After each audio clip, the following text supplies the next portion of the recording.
Y acabo de acordarme que hay un señor por ahí por internet, creo que se llama Ginés, que el otro día estuvo en el hormiguero y se hicieron un sándwich. Ah, no, perdón, se hicieron un bocata.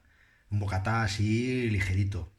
Y me acabo de acordar de él y digo, mira, voy a enseñarle a Ginés un bocata. Bueno, va, un sándwich. Un sándwich así un poquito vegano, ¿no? Así un poquito más light. Empezamos con una capita de aguacate, de guacamole, vamos. Así, viene un taico. Por todos los lados. Que esté bien bueno.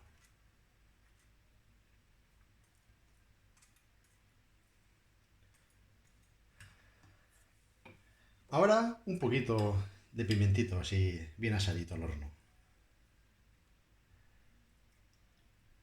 Compré una oferta, vi una oferta, la compré y dije, pues mira, al horno.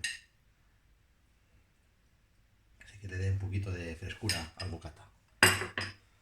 Y para darle algo de quesico, pues pondremos un poquito de queso fresco, de este blanquito.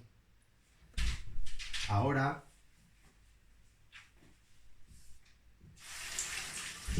me limpio la mano, si no mal. Toca un poquito así de sal. Entonces en lugar de ponerle sal, pongo unas anchoitas, así ligeritas.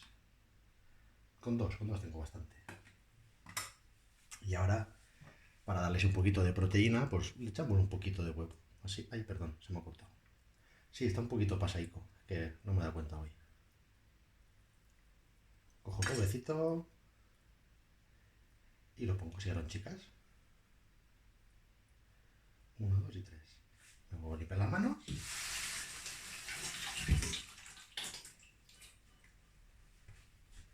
Y ya tengo hecho mi pequeñito bocata del almuerzo. Bueno, un sándwich. Un sándwich así, integral.